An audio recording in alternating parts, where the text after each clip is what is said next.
Break के बाद आपका स्वागत है। दिल्ली में बढ़ते प्रदूषण को देखते हुए 20 नवंबर के आसपास आर्टिफिशियल रेन दिल्ली में कराई जा सकती है। दिल्ली सरकार ये प्लान सुप्रीम कोर्ट के सामने रखने वाली है। आपको बताएं कि आज दिल्ली सरकार और आईआईटी कानपुर के एक्सपर्ट्स के साथ एक बैठक हुई। आईआईटी कानपुर के एक्सपर्ट्स ने पूरा प्लान दिल्ली सरकार को सौंप दिया है। अब दिल्ली सरकार सुप्रीम कोर्ट से कृत्रिम बारिश कराने में केंद्र सरकार का सहयोग दिलाने की गुजारिश करेगी। हमने इस मसले पर जी बिजनेस में विस्तार से जब चर्चा की थी तो उसमें भी यह बात निकलकर सामने आई थी कि एक कृत्रिम बारिश का जो सहारा है वो भी लिया जा सकता है, लेकिन ये अब बहुत जल्दी कृत्रिम बारिश दिल्ली में कराई जा सकती है। आगे दिल्ली में 20-21 के आसपास बादल होने की संभावना है, तो उसको ध्यान में रखते हुए हमने उनसे कल प्रस्ताव भेजने के लिए कहा है और फिर कोर्ट के सामने उसे प्रस्तुत करेंगे।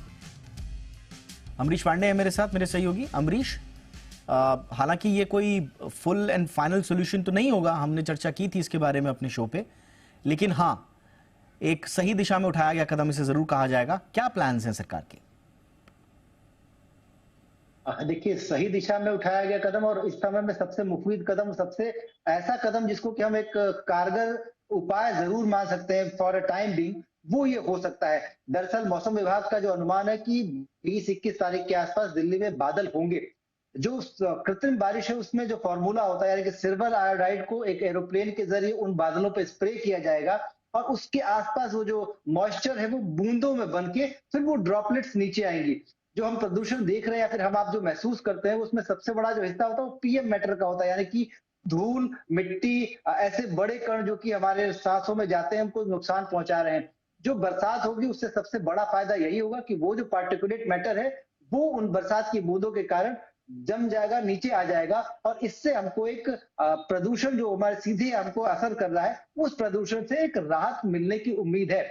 दिल्ली सरकार और आईआईटी कानपुर के बीच में एक बड़ी बैठक हुई थी मंगलवार की बैठक में पूरे प्रस्ताव पे चर्चा हुई। एक गहन अध्ययन के बाद पूरा जो प्रोग्राम है वो बनाया गया, जिसमें कहा गया है कि एक बार बरसात की जाएगी जो कि 20-21 के आसपास उन बादलों के हिसाब से होगी। उसके बाद अगले 2 महीने में ये बरसात 4 बार और कराई जाएगी ताकि जनवरी तक ये जो पोल्यूशन की चीजें हैं, ये इस तरह का जो पोल्यूशन है वो दोबारा देखने को न मिले और दिल्ली एनसीआर में राहत की सांस लोग ले सके।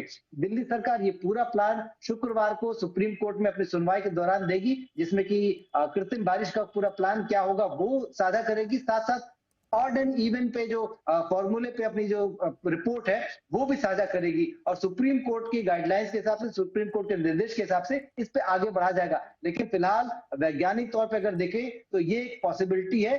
दक्षिण भारत के 2 राज्यों में भी ऑलरेडी पिछले साल हमने देखा था कि जब सूखा की स्थिति हुई थी उस दौरान कृत्रिम बारिश कराकर एक पूरे इलाके में बरसात की वजह से लोगों की जानें बचाई जा सकी थी, फसलों को खराब होने से काफी हद तक बचाया जा सका था। तो दक्षिण भारत में ये प्रयोग ऑलरेडी हो चुका है। नॉर्थ इंडिया में ये प्रयोग पहली बार होगा और कानपुर आईआईटी और दिल्ली सरकार मिलकर अगर इसको करते हैं तो इसके लिए दिल्ली के लिए एक बड़ी राहत हम इसको कह सकते हैं। हालांकि दिल्ली सरकार का अभी भी ये कहना है कि ये पूरा जो प्रक्रिया है, ये पूरी प्रोसेस है वो थोड़ी खर्चीली है, लिहाजा सुप्रीम कोर्ट से गुजारिश करेंगे कि इस पे केंद्र सरकार सहयोग दे। केंद्र सरकार से के जो विभाग है संबंधित, उनसे हमने बात की, उनका भी कहना है कि अगर सुप्रीम कोर्ट का ऐसा कोई निर्देश होता है या फिर लोगों की राहत के लिए ऐसा कुछ होता है तो इस पे हम सहयोग जरूर करेंगे। बहुत बहुत शुक्रिया अमरीश इस तमाम जानकारी के लिए। तो वाकई में देखना बड़ा दिलचस्प होगा कि आर्टिफिशियल रेन दिल्ली के प्रदूषण को दूर भगाने में कितनी मदद करती है।